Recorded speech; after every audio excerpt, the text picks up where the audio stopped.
اور گناہوں کی معافی کے لیے اللہ کی بارگاہ میں درخواست کریں، لوجد اللہ تواب الرحیم، تو یہ اللہ تعالیٰ کو توبہ قبول کرنے والا اور رحم کرنے والا پائیں گے۔ یہ بھی ہو سکتا تھا کہ اگر کوئی بندہ گناہ کرے تو ذاکر اللہ ڈائریکٹ جو ہے وہ اللہ کو یاد کرتا، اللہ سے توبہ کرتا، لیکن اس آیہ مبارکہ میں یہ کہا گیا ہے کہ جو گناہ گار ہیں نا وہ حضور علیہ السلام کی بارگاہ میں حاضر ہو جائیں۔ اس کی ایک وجہ تو یہ علماء نے لکھی ہے کہ اللہ تعالیٰ نے جو حضور علیہ السلام کو تخلیق کیا ہے، اس تخلیق کا ایک مقصد یہ تھا کہ اے پیارے حبیب، یہ لوگ ڈائریکٹ جو ہے وہ میرا سامنا نہیں کر سکتے، یہ اپنے گناہوں کی وجہ سے میں رب ہوں، جبار ہوں، قہار ہوں، یہ ڈائریکٹ میرا سامنا نہیں کر سکتے۔ اے پیارے حبیب، تمہیں پیدا کیا اور آپ کو رحمت کا پیکر بنایا، نور مجسم بنایا، اب آپ ارشاد فرمائیں شفاعتی لأہل الکبائر، کہ میری شفاعت بڑے بڑے جو گناہ گار لوگ ہیں، گناہ کرنے والے ہیں، ان کے لیے ہیں۔ یہ لوگ پہلے آپ کی بارگاہ میں آئیں، آپ کی ذات کو میری بارگاہ میں وسیلے کے طور پر پیش کریں، آپ ان کے لیے سفارش کریں، تو میں اس وقت جو ہے ان لوگوں کے گناہوں کو معاف کروں گا۔ اور حضور علیہ السلام کے بعد آپ کی آل جو ہے وہ اس لیے ہے تاکہ جب حضور کی بارگاہ میں جانا ہے تو پہلے آل کا وسیلہ جو ہے وہ پیش کیا جائے تاکہ حضور علیہ السلام کرم فرمائیں۔ بڑی آسان سی بات ہے کہ اہل سنت و جماعت کا یہ موقف ہے کہ اللہ تعالیٰ کی بارگاہ میں وسیلہ پیش کرنا یہ اللہ تبارک و تعالیٰ کا حکم ہے کہ یا ایھا الذین آمنوا اتقوا اللہ، اے ایمان والو اللہ سے ڈرو، وابتغوا الیہ الوسیلہ، اور اللہ کی بارگاہ میں وسیلہ تلاش کرو۔ آپ قرآن پاک پڑھیں تو قرآن سے ہمیں یہ سمجھ آتی ہے اذھبوا بقمیصی ھذا، حضرت یوسف علیہ السلام اپنے بھائیوں سے یہ کہتے ہیں کہ میری یہ قمیض لے جائیں اور جا کر والد کی آنکھوں پر رکھیں، تو اس کی برکت سے اللہ تبارک و تعالی والد کو، حضرت یعقوب علیہ السلام کو بینائی عطا فرمائے گا۔ ایک قمیض اگر اللہ کے نبی کے جسم کے ساتھ لگ جائیں تو اس کے اندر اللہ اتنی طاقت پیدا کر دیتا ہے اور اس کے اندر اتنی برکت پیدا کر دیتا ہے کہ اگر وہ آنکھوں کو لگ جائیں تو اللہ شفا عطا فرما دیتا ہے، تو نبی کی خود طاقت کا عالم کیا ہوگا۔ یہی وجہ ہے کہ علامہ اقبال علیہ الرحمہ فرماتے ہیں کہ تو غنی از ہر دو عالم من فقیر، روز محشر عذر ہائے من پذیر، ور حسابم رات و بینی ناگزیر۔ اے باری تعالیٰ، اگر تو دیکھے کل قیامت والے دن کہ میرے حساب ایسا ہے کہ لازمی لینا ہی ہے حساب، پہلی بات تو یہ کہ تو میرے حساب سے درگزر فرما، لیکن ور حسابم رات و بینی ناگزیر، اگر تو نے میرا حساب لینا ہی ہے از نگاہ مصطفیٰ پنہا بگیر، تو حضور علیہ السلام کی نگاہ سے چھپا کر میرے حساب لینا۔ یعنی یہ عشق و محبت کی بات تھی نا کہ علامہ اقبال کو حضور سے محبت اور پیار اتنا تھا کہ یہ تو بات پکی ہے کہ حضور علیہ السلام کی بارگاہ میں امت کو پیش کیا جائے گا، اور صبح و شام حضور کو پتہ ہے کہ امت کے اعمال کیا ہیں، لیکن پھر بھی اللہ کی بارگاہ میں استغاثہ یہ ہے کہ از نگاہ مصطفیٰ پنہا بگیر، کہ حضور علیہ السلام کی بارگاہ سے آپ کی نگاہ مبارک سے باری تعالیٰ میرے حساب پوشیدہ رکھنا۔ اور ایک جگہ پر اقبال فرماتے ہیں کہ مکن رسوا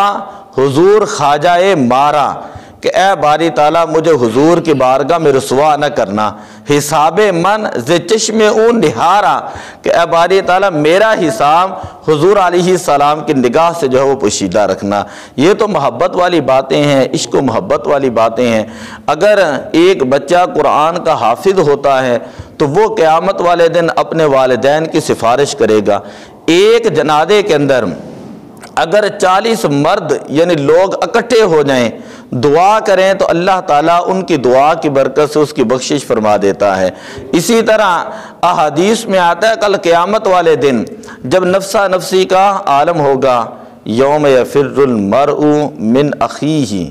کہ انسان اپنے بھائی سے بھاگ رہا ہوگا، وامہ وابیہ،